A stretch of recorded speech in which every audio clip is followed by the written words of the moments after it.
Next is yung fraud. Fraud in the performance of the obligation.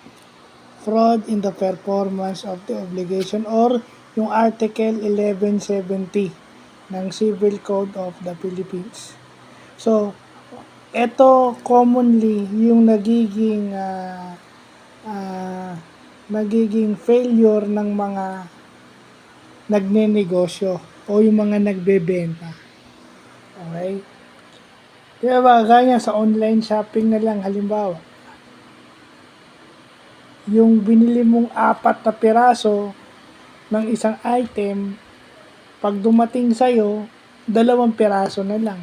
Ang usapan nyo by contract is 4 na piraso, gawin 2 na lang. Di ba? So, kung ang usapan nyo is 4, tapos ginawa ng 2 na lang, liable kayo for damages kung nakakontrata yon. Hindi valid yung contract. Hindi porket nagkaroon ka ng fraud, etong fraud na to kahit na-commit ng isang partido, hindi ma-invalidate yung contract. Valid pa rin yung contract. Pero liable yung nag-commit ng damages.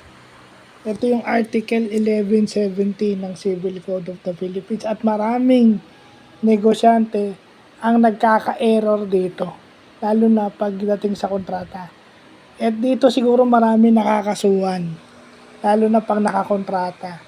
So alam naman natin yung meaning ng kontrata, di ba? Parang it ties two parties together, di ba? So kung hindi ka sumunod dun sa part mo ng kontrata, liable ka for damages. Under Article 1170 ng Civil Code of the Philippines na maraming nagkakamali. So, yun yung magandang natututunan natin ngayong araw na to.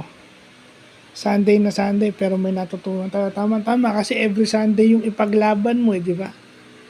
Yung mag-amang season is nagtuturo about the batas with actual dramatization. So, tayo rin may natututunan dyan.